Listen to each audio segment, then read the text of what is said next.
Welcome to our deep dive on Thai street food. You've sent over a really fascinating mix of articles and YouTube videos. Seems like you're gearing up for quite the culinary adventure. Yeah, and you know what's really cool? We've got sources highlighting those like everyday dishes, the ones, the kind of meals locals grab on the go. Gives you a feel for that real Thai food culture. That's what we're going for, right? A Yeah. true taste of Thailand. Mm. Okay, let's jump right in. Looks like we've got some amazing breakfast options here. One that really caught my eye is kai krata. It seems simple enough, fried eggs. But what makes it uniquely Thai? It's a good question, and I think it sort of speaks to a bigger point about Thai cuisine in general. It's not always about these super complex recipes or like crazy exotic ingredients. Sometimes it's about the little things. Like the technique? Exactly, like the technique, the seasoning, those subtle nuances that elevate even a basic dish. So with kai krata, it could be the type of oil used or the heat of the pan or even a secret seasoning blend. That's what gives it that distinct Thai flavor. You got it. And you can't forget about the setting either. Imagine yourself at a bustling morning market, aromas all around. You grab a quick kai krata from a busy stall. It's the whole experience. I'm totally getting that sense of place just from reading these descriptions. Okay, moving on to another breakfast item that got me curious. Patongo, those Thai-style Chinese donuts, especially when you consider how they're enjoyed. Oh yeah, patongo. Here's where it gets kind of interesting. The sources mention they're often dipped in, get this, condensed milk or coconut jam. Okay, that sounds pretty unique. Not your typical donut experience. Right. Someone used to like sprinkles and glaze. It might seem strange, but it really says a lot about Thai taste preferences. It's not just sweetness, right? Yeah. It's about that mix of sweet, salty, maybe even a little savory. Something I'm noticing is a trend in Thai cuisine. You got it. And Got that it. combo, crispy donuts, that sweet, creamy dip, it's something you really have to taste to understand. Definitely adding that to my must-try list. Okay, we can't forget the coconut rice pancakes, kanom krok. They sound delicious, and they look super cool the way they're cooked. Right. Those indented frying pans give them that half-circle shape, and they're served with all sorts of toppings, sweet or savory. What's wild is that they can be a breakfast staple or are a dessert. I'm noticing a lot of versatility in Thai street food, like the lines between meals are kind of blurred. Yeah, you're right. It's about grabbing a bite whenever, wherever, and those flavors often work from morning till night. Speaking of, let's move on from breakfast to lunch. What lunchtime favorites are you seeing? Khao Man Gai, Thai chicken rice is definitely one I want to try. I've seen it on menus everywhere, but I'm curious about the Thai version specifically. What makes it special? One source, 10 Thai street food dishes to try, mentions its origins are actually Hainanese Chinese. It's interesting how Thai cuisine has been shaped by neighboring cultures. So it's a blend, a culinary conversation, if you will, taking inspiration and making it uniquely Thai. What about dishes that are more distinctly Thai, though? I'm seeing khao kamu everywhere. Seems like a hearty option. Yeah, khao kamu is braised pork leg on rice. And that same source really emphasizes how tender the pork is. Like, melt in your mouth tender. It's all about slow cooking. Braised pork, always a good idea. Guai tao is another one I'm seeing a lot of. It's like a whole category of noodle dishes, right? It's huge like the choose your own adventure of Thai noodles. You've got different Yeah. noodles, broths, toppings. It can be overwhelming, I'll be honest. Noodle Wonderland. I like it. Any recommendations from the sources? What stood out? One that's super interesting is boat noodles, or gui tu rua, known for this rich, dark broth, often made with pork blood and spices. It's got a lot of history, a lot of flavor. Boat noodles. Okay, I'm intrigued. Maybe a little intimidated, but definitely intrigued. What about something lighter, more vegetable focused? One source highlighted sukiheng, stir-fried sukiyaki. It's packed with veggies, a great healthy and flavorful option. Balance is key, especially with all the amazing food Thailand has to offer. Before we move on to regional stuff, I gotta ask about Luke Chin Moo. They caught my eye. Luke Chin Moo, those are pork balls on sticks. Popular snack, especially near the nightlife spots. Quick bite on the go. I can picture it now, those late-night food stalls, everyone grabbing a skewer. Perfect. Okay. Okay, let's shift gears a bit. Regional specialties. Khao soy is one that I saw mentioned a few times. What's the story there? Pao soy is a real standout. Northern Thai curry noodle soup, unique to Chiang Mai. One source described it as having this rich coconut curry, but also crispy fried noodles, so you get that textural contrast too. Coconut curry, crispy noodles, sign me up. I'm also picking up on some influences from neighboring countries, am I right? You are. That same source mentions Burmese cuisine as an influence, which adds another layer to it all. It's a reminder that Thai food, diverse as it is, has absorbed so much from its neighbors. Not only is it delicious, it's got this whole cultural story behind it. And speaking of iconic dishes with history, we have to talk about pad thai. Oh, of course, pad thai. It's interesting, though, 10 Thai street food dishes to try talks about how it actually rose to fame pretty recently in the 1930s. So even though it's the Thai dish, it's a modern invention. Wow. What made it so popular? The source suggests it was promoted to, like, build national identity and even reduce reliance on imported noodles. It's wild how food can be tied to those bigger trends. It's more than just a dish, it's a statement. Okay, gotta ask about one more before we move on. Pad crepo musab and kai dao. It's a mouthful. It is. Minced pork on rice with fried eggs. Super popular comfort food. And the fried egg is there for a reason. Really? What's so special about the egg? According to 15 street foods you have to try in Thailand, it balances out the spiciness, like a built-in cooling system for your taste buds. I love that. Yeah. So thoughtful. Okay, I can't resist a good seafood dish. Gunggabunsen is another one that's calling my name. What can you tell me about it? That's ginger shrimp and glass noodles cooked in a clay pot, often found in night markets. What's special is the aroma. The source really emphasized that, like it'll draw you in. Plus, those clay pots give it this earthy richness. All right, you convinced me. I'm picturing those night markets, the smells, the energy. And speaking of, there's another one that caught my eye. Hoi Todd, the fried mussels. Ah, yes. Picture crispy mussels and bean sprouts sizzling on a hot plate, covered in that sweet and spicy sauce. Visually stunning and delicious. I am officially starving. We've covered so much already, but got to make time for those sweet treats and maybe some more adventurous stuff. Where should we begin? Let's start classic. Khao nu mam wang, mango sticky rice. Best enjoyed during peak mango season, April, May, when those Thai mangoes are at their sweetest. It's rice, mango slices, and a little coconut milk. So simple, but perfect. Mango sticky rice is a classic for a reason. But what about something a little more, I don't know, visually exciting? I saw these colorful Kanom Buang Thai crepes in one of the sources. Kanom buang is a treat for the eyes, indeed the taste buds. You can get sweet or savory. 20 yummy and exotic Thai street food you should try. Talked about fillings like sweet coconut cream or savory shrimp and scallions. Little tacos of deliciousness. Okay, we've got sweet, savory, familiar, adventurous. It's all here. But for those listeners who are feeling really daring, what about those more exotic options? Mala skewers and larb, maybe? Those are definitely for the adventurous eaters.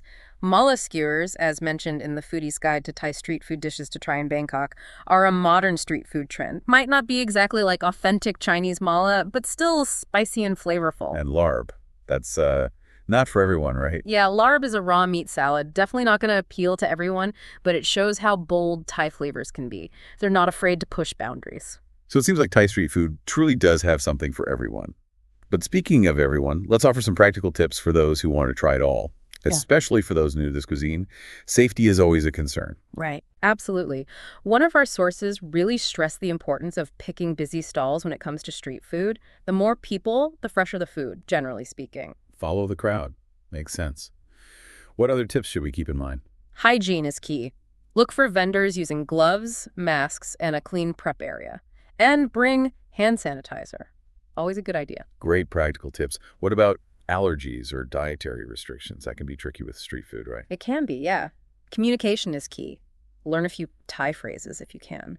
Mai phet for not spicy. Jinjae for vegetarian. It helps a lot. So a little prep work goes a long way. It shows respect, too. Now, you mentioned those dancing shrimp earlier, the Goom 10. Are those on your list to try? I'm curious, I gotta admit, but a little hesitant, too. Live shrimp, it's outside my comfort zone. I get it.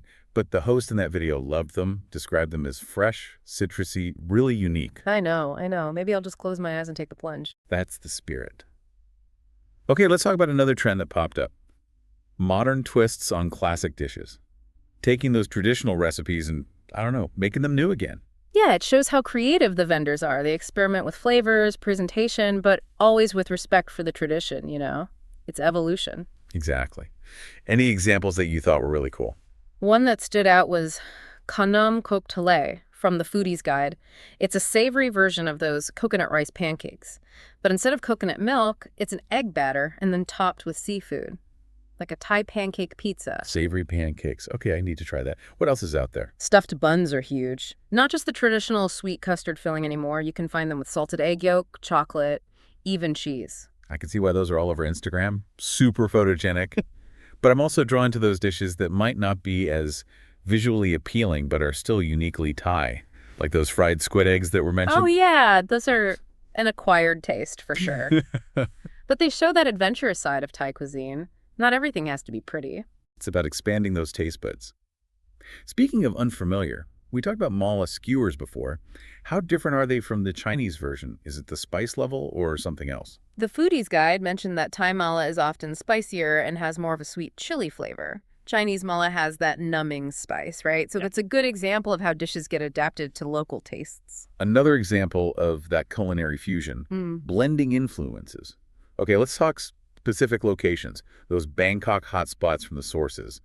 What makes them stand out? We got to start with Yaowarat, Bangkok's Chinatown. Yeah. That National Geographic video really captured it perfectly. Yaowarat is amazing. The energy, the lights, the smells. It's a sensory overload in the best way. And that sense of community, families eating together, friends catching up, vendors who've been there forever. It's like stepping back in time. Food is more than just food there. It's a shared experience. Okay, what about J. Ochula, the Mama Noodles Tom Yum place with the Michelin Guide recognition? J.O. Chula is proof that street food can be high quality. Those noodles are supposed to be phenomenal, perfectly balanced. You don't need a fancy restaurant for great food. Michelin-starred Mama Noodles. I love it. Okay, let's talk spice level. That my fit my Roy philosophy, not spicy, not tasty, can be intimidating. It's true. But remember, Thai cuisine is about balance. Spice is key, but it shouldn't overpower everything. Most vendors will adjust to your taste. So, talk to them. As we said before, knowing some basic Thai helps. But what about all those sauces and condiments? Do they help with the spice? They do. Lots of dishes are served with things that can either amp up the spice or cool it down. A sweet chili sauce for sweetness and a kick, or a vinegar sauce to cut through the richness. So it's about personalizing the experience, finding what you like. Exactly. Don't be afraid to experiment. See what works for you. All right, I think it's time to shift gears a bit. Let's talk logistics. Navigating the scene. Where do we even begin? First, decide what you're looking for. Bustling night market. Traditional morning market. Something quieter. It sets the tone. Okay, set the scene. What about getting around? Transportation. Bangkok has it all. Tuk-tuks, taxis, buses, riverboats. Depends on what you're comfortable with and how far you're going. So many choices. Any tips for avoiding decision fatigue? It's easy to get overwhelmed, right? A little research goes a long way. Look through those sources, pick some dishes that sound good, maybe even sketch out a loose plan. Strategic street food eating. Love it. But what about those moments of spontaneity? Those unexpected finds. Sometimes those are the best. You're right. It's good to have a plan, but be open to changing it. Balance is key, yet again. Right. Trust your gut. See a long line of locals. A dish that catches your eye, go for it. Embrace the unknown. Okay, can't forget about safety and hygiene. That's always top of mind when traveling. Absolutely. It's essential. So practical tips. How do we stay safe while enjoying all this amazing food? Busy stalls are a good sign. Fresh food. And pay attention to how they handle everything. Busy, clean, organized. Check. What else? Hand sanitizer. Always. And if you have allergies, be sure to communicate clearly with the vendor. Great reminders. Okay, got to talk about something that's always on my mind. Food photography. Ah, yes. Capturing those culinary memories. It's more than just a quick snapshot, though, right? It's about capturing the essence of the dish, the story, the feeling. What are your thoughts? Totally agree. It can be a form of storytelling, creating a mood, a sense of place, So thinking about composition, lighting, all those little details. Any tips for taking great food photos? Don't overthink it. The best shots are often those candid moments. But in terms of technique, natural light is your friend. Experiment with angles and focus on those details that make the dish unique. The textures, the colors, the little imperfections, it's all part of the story. Exactly. Tell a story with your photos. Capture the setting, the people. Create that narrative. Okay, as we wrap up this part of our deep dive, I have a question for our listeners. In our globalized world, how does street food help to preserve cultural identity? Something to think about. Great question. And I think Thai street food in particular is a perfect example. It's about how those traditions are passed down, how they evolve, but still stay true to their roots. It's a story told through taste, a story that connects us to a place and its people. And it's a story best experienced firsthand. Open mind, curious palate, and a sense of adventure. That's what it's all about. It really is. You know, before we move on, I want to go back to something you mentioned earlier about those origin stories. Some of these dishes have some really fascinating history. I love a good food history lesson. Which one stood out to you the most? Well, Pad Thai's story is pretty wild. It's like the national dish, but one source, must-try Thai food, suggests it wasn't always so iconic. Gained popularity in the 1930s, maybe to kind of promote national identity? So Pad Thai, a symbol of Thailand, was actually like a strategic move. That's fascinating. Any other surprising origin stories? Definitely. Khao mun gai, chicken and rice. It actually has roots in Hainanese Chinese cuisine. Shows you how Thai food has been shaped by so many influences. Food, a cultural melting pot. Love that idea.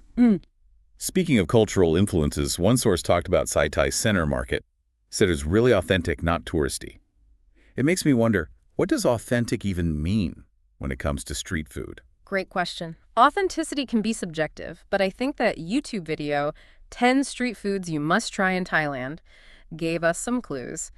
The host, Mickey Stotch, talked about connecting with Thai culture, finding authentic food. It's about more than just what's on your plate, you know? Yeah, the whole vibe, the vendors, the experience, like you're stepping into a place that feels real, genuine. Exactly. It's about those time-honored recipes, those vendors who've been doing this for generations. You can feel that connection. That YouTube video really captured that feeling too. Those interactions, the laughter, the love of food. It felt so welcoming. It's inspiring, for sure. And speaking of connecting with locals, let's talk about, actually navigating the Thai street food scene, especially if you don't speak Thai. Yeah, that's a good point. Language barriers can be tough, especially if you're trying to ask for less spice or you have allergies. I hear you. But don't worry, there are ways around it. One source mentioned that a lot of vendors have English menus or picture menus. Okay, that's helpful. But what if they don't? Should we try to learn some basic Thai? A few key phrases can go a long way. Mei Fet for not spicy, for example, or Jin Jae for vegetarian. It shows respect, too. It's about making that effort. Even a little bit helps. Now, you mentioned dancing shrimp earlier, the Goong 10 from the video. Are you brave enough to try those? I'm still on the fence about those. Live shrimp is intense. I know, but the hosts seem to really enjoy them. Fresh, citrusy. Who knows? Maybe you'll discover a new favorite food. Maybe. I'm open to it. Okay, moving on. We talked about those modern twists on classic dishes. I'm so intrigued by that, taking something traditional and making it new. Right. It's all about creativity, innovation, but always respecting those roots. It's like, how can we make this dish even more exciting? Love that. Yeah. Any specific examples that blew your mind? Kanom croque tele from the Foodie's Guide was a big one for me. Savory coconut rice pancakes, made with an egg batter, topped with seafood, basically a Thai pancake pizza. Okay, you had me a pancake pizza. What else? What else is out there? Stuffed buns are having a moment. Not just the classic sweet ones anymore. Salted egg yolk, chocolate, even cheese. Instagram worthy, for sure. Those visuals. But I'm also interested in those dishes that might not be as, pretty, but are still uniquely Thai, like the fried squid eggs. Those were mentioned. Those are definitely different. But that's part of the fun, right? Pushing your boundaries a little. Exactly. Okay, we talked about those mala skewers earlier. What's the difference between those and the Chinese version? The Foodie's Guide said Thai mala tends to be spicier, with more of that sweet chili flavor. Chinese mala has that numbing spice. So again, it's been adapted to local tastes. Fusion food at its finest. All right, let's get specific. Bangkok street food hotspots. What makes them special? Yaowarat, Bangkok's Chinatown, is a must. That National Geographic video was incredible. Yaowarat is like a whole other world. The energy is contagious. And it's so steeped in tradition. It's more than just a place to eat. It's an experience. Totally. Okay, what about Jeo Chula? Those Michelin-recommended mama noodles. Jeo Chula proves that street food can be elevated, And those mama noodles, Tom Yum, are legendary. Simple dish, perfectly executed. Michelin star street food. Who would have thought? Okay, got to talk about spice level. Thai food has a reputation, and it can be intimidating. It's true, but it's about finding that balance. Spice is important, but it shouldn't be the only thing you taste. And most vendors will adjust it for you, so don't be afraid to ask. Communication is key. What about all those sauces and condiments, though? Do they help with the heat? Oh, absolutely. A lot of Thai dishes are served with things to either add spice or cool things down. Sweet chili sauce, vinegar sauce, it's all about customizing your experience. Like a flavor adventure. Okay, let's talk logistics. Actually navigating the street food scene. Where do we start? First, think about what kind of experience you want. Night market, morning market, something more low-key. Set the scene. Got it. What about transportation? How do we get around to all these amazing places? Bangkok has so many options. Tuk-tuks, taxis, buses, even riverboats. Depends on how adventurous you're feeling and how far you want to go. So many choices. Any tips on avoiding, like, decision fatigue? Do a little research beforehand. Look through those sources. Pick out some cities you want to try. Maybe even map out a rough route. Strategic street food planning. I like it. But what about those moments of spontaneity? Those unexpected discoveries? Those are the best. It's good to have a plan, but be open to changing it. Balance, right. We've learned that today. Exactly. See a long line of locals, a dish that looks amazing. Follow your instincts. I'm all about that. Okay, one last thing we need to talk about. Safety and hygiene. Always important when you're trying new foods. Absolutely. Can't emphasize that enough. So practical tips. How do we stay safe and still enjoy the experience? Busy stalls are generally a good sign. Fresh food, high turnover. And look at how they're handling the food. Is it clean? Organized? Busy and clean. Got it. Anything else? Hand sanitizer? Always a good idea. And if you have any allergies, make sure you communicate those clearly to the vendor. Great advice. Okay, got to talk about something that's near and dear to my heart. Food photography. Capturing those memories. Oh, yes. Yeah. Documenting the experience. It's more than just taking a picture, though. Yeah. It's about, like, capturing the essence of the dish, the story behind it. I totally agree. It's a form of storytelling, creating a mood, a sense of place. So thinking about composition, lighting, those little details, any tips for someone who wants to take amazing food photos? Don't overthink it. Sometimes the best shots are those candid ones. But for good technique, natural light is key. Experiment with angles, get creative, and focus on those little details that make the dish special. The textures, the colors, it all adds up. Exactly. Tell a story. Don't just photograph the food. Capture the whole scene. Love it. Okay, as we wrap up this part of our deep dives, I have a question for our listeners. In our globalized world, how does street food help preserve cultural identity? It's something to think about. That's a great question. And I think Thai street food is a perfect example. Those traditions passed down, evolving, but staying true to their roots. It's inspiring. It really is. It shows you the power of food, the connection to culture. And the best way to experience it is firsthand. Open mind, adventurous spirit, and an empty stomach. Couldn't have said it better myself. Okay, so we've talked about the what and the where of Thai street food. Now I want to dig into the why, the social and cultural impact. It's about more than just delicious dishes, right? Way more. You know, we get caught up in what to eat, but Thai street food is really woven into, like, the fabric of life there. Yeah. Community, livelihood, all of that. Let's start with that community aspect. What role does street food play in everyday life for Thai people? For a lot of people, it's part of their daily routine. Breakfast on the go, lunch with friends, even family dinner. It's affordable, it's convenient, and it creates this, like, shared experience. It's a meeting place. Food brings people together. Exactly. And it's not just social. Think about the vendors. Street food supports their livelihoods, their families. That's true. I hadn't really thought about it that way. These vendors are entrepreneurs keeping those culinary traditions alive. They are. They're the heart and soul of this whole scene. But as much as it's thriving, there are also challenges, you know? Especially in a world that's constantly changing. What kind of challenges are we talking about? Well, food safety and hygiene are a big one. As cities grow, more people eating street food, those standards have got to be maintained. Makes sense. It's a balancing act, right? Yeah. Keeping those traditions, but also making sure things are safe. Exactly. And it's not just on the vendors. Consumers have to demand it, support those safe practices. It's a team effort. What other challenges are out there?